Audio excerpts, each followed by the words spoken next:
Ասկսենք։ Նախ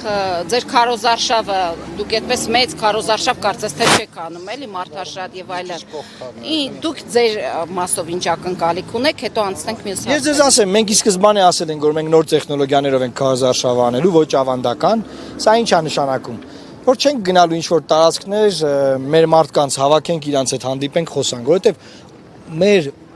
նպատակը ո՞րն է։ Մեր մարդիկ մեզ են ընտրում, նկատի ունեմ մեր ընտրողները, մեր համակիները։ Մեզ պետքա չկողմնորոշված մարդկանց ձայները բերել եւ մեզ պետքա չկողմնորոշված մարդկանց նախ այնպես անել գան ընտրության։ Ես ձեզ ուզում եմ լավ լուր ասեմ, որ օրվա մեջ եթե ես մոտարապես 500 մարդ եմ անձամբ շփվում տարբեր տեղերում, տարբեր վայրերում,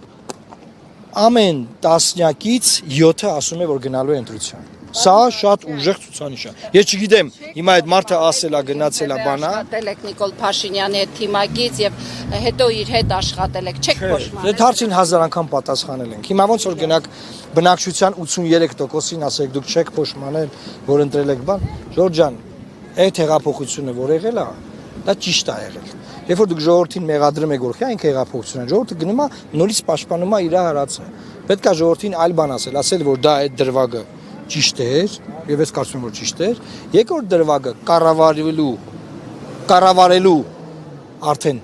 դրվագը ձախողվել է։ Հիմա կառավարելու դրվագը ձախողվել է, շատ լավ։ 8 տարի է իշխանության են եւ գնում են երրորդ ժամկետ։ Այս սահմանադրությունը թույլ է տալիս այդ երրորդ ժամկետ գնալու։ Այս սահմանադրությունը թույլ է տալի նաեւ Սերժ Սարգսյանին գնալ երրորդ ժամկետ։ Եվ կար սկզբունք, բոլորի սկզբունքներ, այդ Թում Փաշինյանի մեր հետ էլ, որ չպետք է որևէ մեկը երրորդ ժամկետ ղեկավարի այս երկիրը։ Հիմա ինքը խախտում է այն սկզբունքը, որի հիման վրա եղել է հեղափոխությունը։ Հիմա լինելու է հեղափոխություն։ Ընտրություններով շանս կա անելու այդ հեղափոխությունը։ Հա դրա համար է ես ասում, որ ամեն 10 մարդուց եթե 7-ը ինձ ասում որ գնալու ընտրության, սա լավ լուր է ժողովուրդ։ Մենք այս ձևի ընտրական մասնակցության արձագանք չենք ունեցել, այդ пассивություն, այդ անտարբեր են որ արա լավ են, չի սա պետ բան, դա ես չեմ տեսնում։ Մի քիչ երիտասարդների մեջ կա այդ հանքը։ Դուք նախ Ռուսաստանի այս սանկցիաները, որ կիրառվեցին ու մարդիկ իրենց դժգոհությունը նաև արտահայտեն Փաշինյանի վարած այս ապիկար իշխանության դեմ ու գնան ընտրության։ Ես ձեզ այդ իմաստով վառ լուր ունեմ, եթե Ռուսաստանը հիմա սանկցիաներ կիրառի, որը որ մենք տեսնում ենք կիրառվում են, դա հակառակ ռեակցիան է ունենալու։ Ես կարծում եմ, որ հայ ժողովուրդը չպետք է պատժվի Նիկոլ Փաշինյանի պատճառով եւ մեր ժողովուրդը պետք է ունենա էժանգաս, պետք է ունենա այն շուկաները, որից որ մենք օգտվում ենք, նկատի ունեմ ԵԱՏՄ շուկաները եւ դա չպետք է նույնացվի Նիկոլ Փաշինյանի հետ։ Ես չեմ կարծում, թե հիմա, որ հիմա Լարսից բեռներ են հետ գալիս, չգիտեմ, գազի թանկացման մասին խոսակցություն ա գնում, սա որևէ լավ տեղ ա տանում։ Դա կարող է ունենալ հակառակ ռեակցիան։ Թե որևէ մեկը լսում է մեզ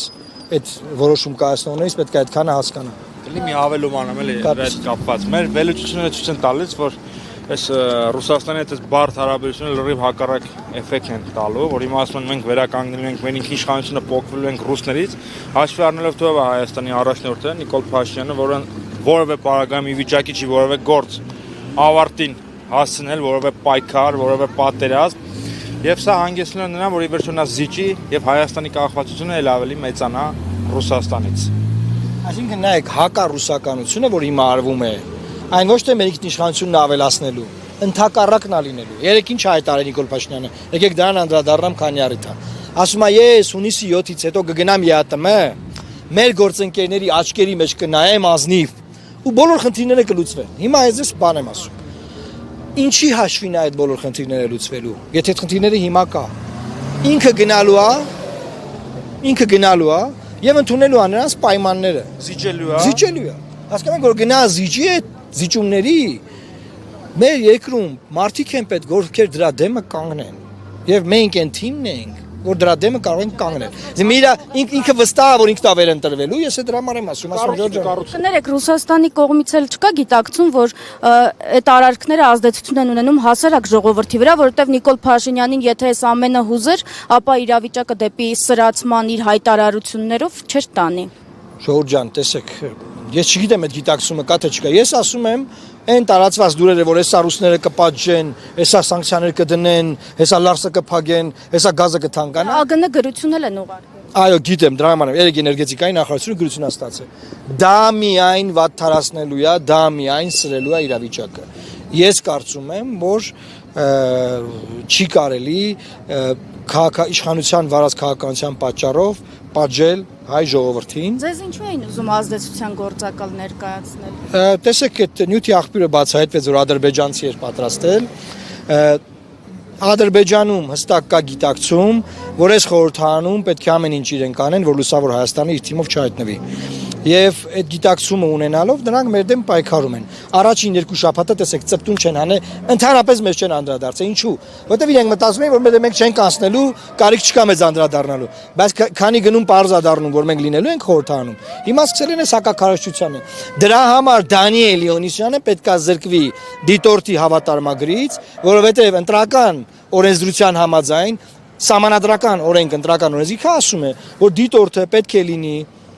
չեզոք։ Դիմեցիք, չէ՞ կենտրոնական։ Վաղը ԿՀ-ում նիստ է լինելու։ Ես ժամի վերաբերյալ կծանուցեմ, խնդրում եմ դուք էլ լուսաբանեք, որ տեսնեք, որ մենք ոնց ենք ապացուցում, որ դիտորդական առաքելություն իրականացնող մարդը ողջուն եղբայր ջան։ Դիտորդական առաքելության ողջունող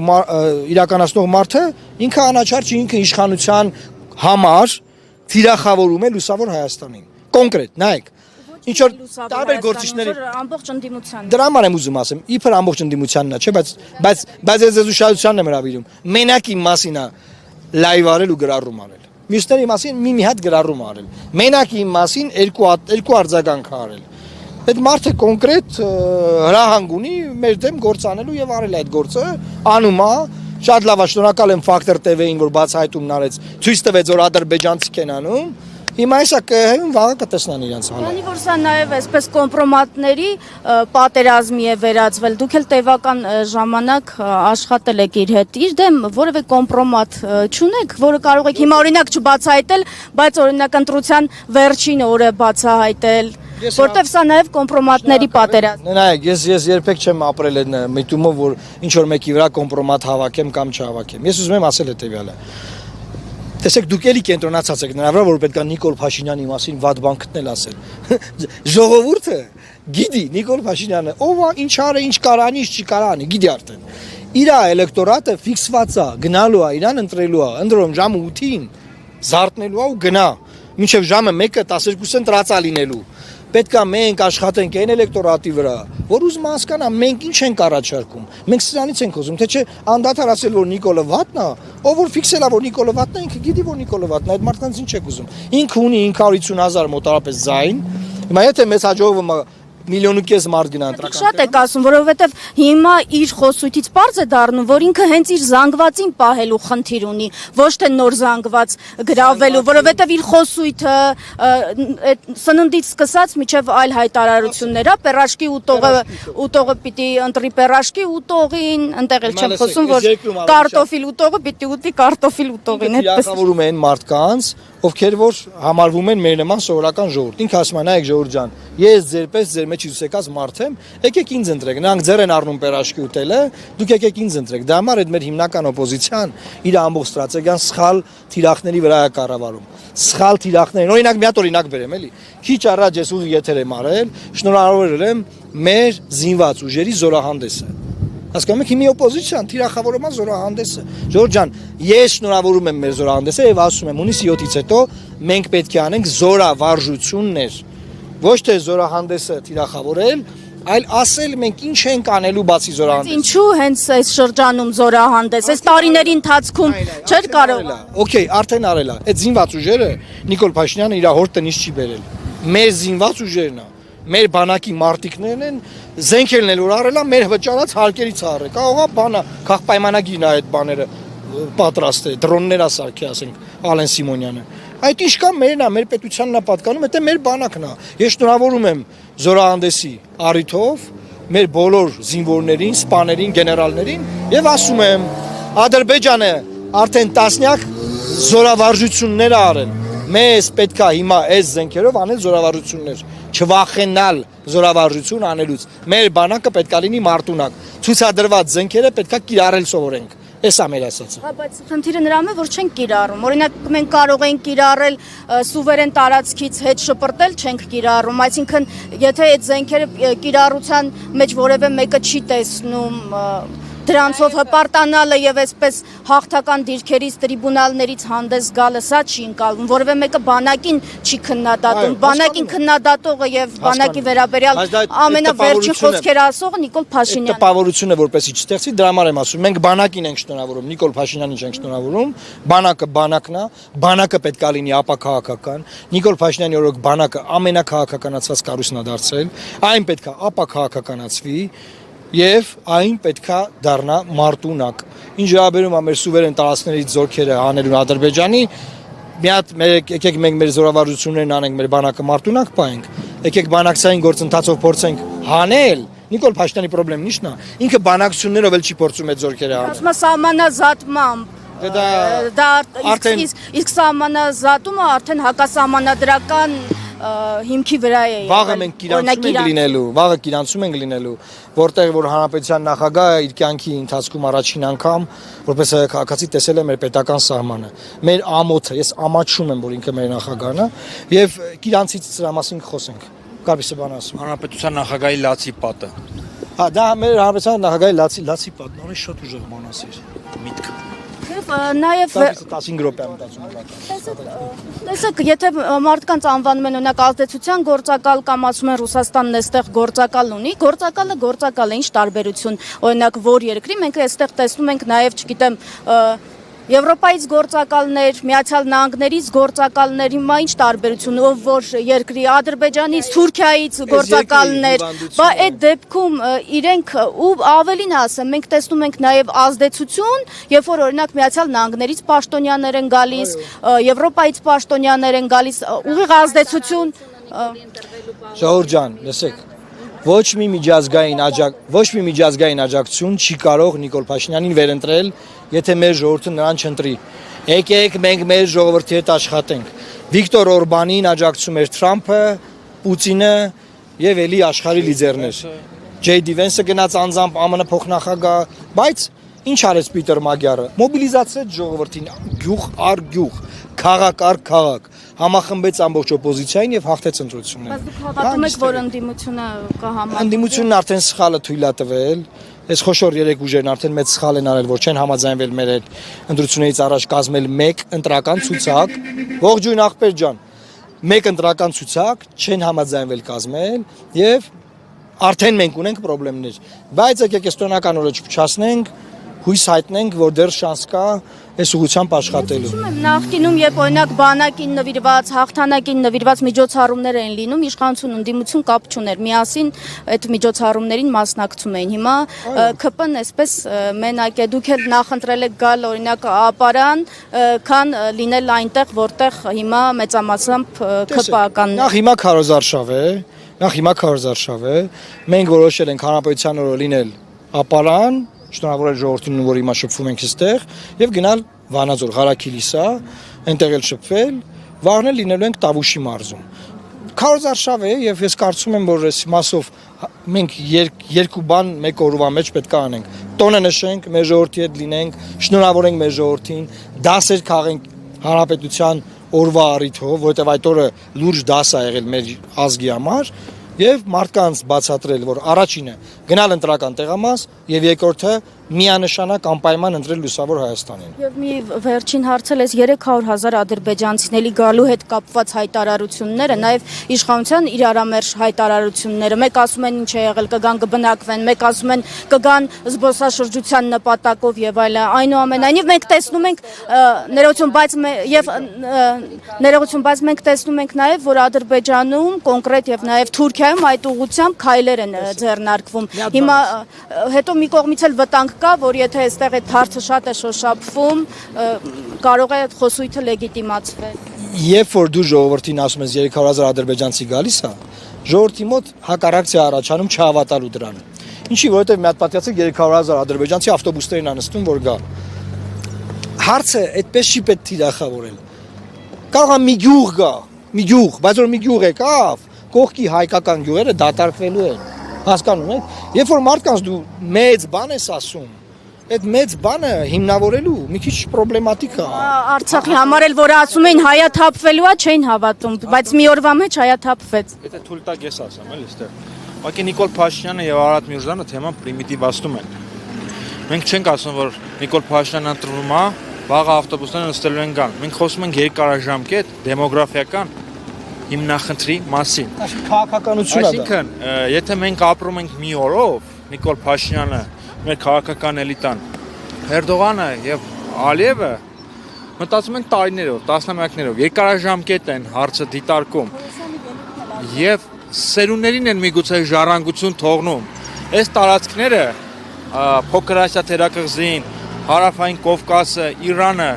1 տարում, 2 տարում թուրքիզացիայի չեն ենթարկվել։ Դա տասնամյակների, հարյուրամյակների գործընթաց է։ Իսկ Էրդողանը, Ալիևը հարցը երկարաժամկետ են դիտարկում։ Մենք էլ ենք փորձում երկարաժամկետ դիտարկել եւ ասում ենք եկեք այս ռազմավարական, դեմոգրաֆիական հիմնախնդրին տանք երկարաժամկետ պատասխան ապահովելով մեր անվտանգությունը։ Մենք եթե նայում ենք հարյուրամյակների կոնտեքստում, մեր տարածաշրջանում քրիստոնեական տարը նվազում է։ Կամաց նվաղում է, փոքրանում է։ Այս վերադարձի կամ գալու խնդիրը մենակ մենք չունենք։ Ուզում եմ հիշեցնել, որ բոլորովին վերջերս Էրդողանը Վրաստանի նախագահի հետ անակնկալ, շատ անակնկալի բերեց Վրաստանի նախագահին, խոսեց 400,000 թուրքական բնակչության վերադարձի մասին Վրաստան։ Այսինքն տեսնում եք, որ սա երկարաժամկետ հարց է, եկեք մի օրով, օրվա կորմով քաղաքականությունը չդիտարկենք։ Սկզբում կապիտալ այնտեղ ահռելի ձևավորեցին։ Իրենք ինչ են ասում, Ստալինյան ռեպրեսիաների ժամանակ այնտեղից թուրքեր են հանվել։ Եվ ասում են դե հիմա ժողովրդավարական եք, չէ՞ դուք ժողովրդավարական բարի խաղաղ ապրում ենք։ Դե ես ուզում եմ Արարատ Միրզյանին արձագանքել։ Ինքն էս չքմղացած է ասում, որ ով տենց բան ասում, ոնց բանը սրիկայությունն է, սրիկայ, ոնց որ իրանք երբեք հայ ժողովրդին չեն խաբել։ Դա եթե խաբած չլինեն, կարող է իսկապես մեր դիրքավորումը լիներ մի փոքր սրիկայանման, բայց հիշեցնեմ, որ իրանք ուղիղ մի տարի հայ ժողովրդին խաբել են, այդ թվում պարոն Մարուկյանին, որ սեղանին չկա բանակցային փաստաթուղթ։ 19 թվականին։ Խաբել են, ասել են մենք չենք բանակցում, բայց հետո պարզվել է լավ է բանակցում են, լավ է այդ փուլային տարբերակը կա։ Կեղծել են 44-օրյա պատերազմը, Շուշիի համար մարտերը շարունակվել են, որ մեկը թվարկեմ, իշքան են խաբել։ Ինչի մենք պետք է հավատանք իրանց։ Քանի որ Շարժվենք ժողովուրդ։ Մի հարց կարճ պատասխանեք, հա, քանի որ խաբելուց խոսեցինք, երեք էլի այդ Կոտայքի մարզում մեծ խաբկանք տեղի ունեցավ, տեսեք, ասում էր գազամուղ են կառուցելու, տրիլիոններ են մտնելու, մենք գիտենք, որ 24% բաժնեմաս կա, այդ պիտի առնվազն 24 տրիլիոն մտնի, որ մի տրիլիոն գոնե այստեղ կա եւ գազամուղ, օրինակ մենք մի բնակավայր գազաֆիկացնելու համար տարիներ է պետք եղել Հայաստան։ Քանի տարի է պետք, օրինակ, որ Հայաստանը գազամուղ Մի հատ օրինակ բերեմ, էլի։ Մի հատ օրինակ բերեմ։ Դե մեկ ինչ ջերմա ժողովուրդը մեր նկատմամբ։ Ուրեմն հիմա ինչ է կատարվում Ուկրաինայում։ Նեղվում են, որ համեմատում ենք ժողովուրդ։ Ուկրաինայում ինչ է կատարվում։ Ուկրաինայում պատերազմ է, երկրի պատերազմի մեջ է։ Ոնց են հայտնվել պատերազմի մեջ։ Դուխ տալով։ Դուխ են տվել ժողովրդին, որ դու մի մտածեք, Ռուսաստան որ ձեր վրա արձակվի, չմտածեք դրա մասին, սա լրիվ լավ է լինելու բան, դուխ տալով գազը կտանք, այս կանենք, այն կանենք, վերջում հանգել են ինչի։ Արհավիրք է։ Հիմա մեզ են այդ դուխը տալիս։ Տրիլիոններով փող կգա, նոր գազամուղ կքաշենք, 8 տարիա քաշեիք գազամուղը, բախի չեք քաշել։ Մատ հայտնի Չգիտեիք որ, նայեք, եթե ինքը գիտի որ իր վարած քաղաքացիական արդյունքում գազը թանկանալու է։ Պետք է չէ արդեն ալտերնատիվներ ստեղծված լինեին։ Չի մասին է խոսքը։ Ասա անեկդոտներ, ասա գնանք։ Այդ հայտնի անեկդոտը կա, չէ՞ որ մեկը գնում է հորը բողոքում, որ ինքերը ասում է գլուխակովում, էս ա եղել, հերը ասում է, «Այդ տղա ջան, ասա դու էլ ասա»։ Հիմա Նիկոլ Փաշինյանն է, մի բան ասում է նախընտրական։ Մենք կարանք ասենք, որ Հայաստանը դառնալու ենք դարձնելու ենք տիեզերագիտական կենտրոն։ Հետո ինչ։ Ամեն ինչ կարանք ասենք, ու ասելով չի։ Շնորհակալ։ Լավ եղեք, շնորհավոր տոնը, լավ օր։ Այլեց, հարավեցված մի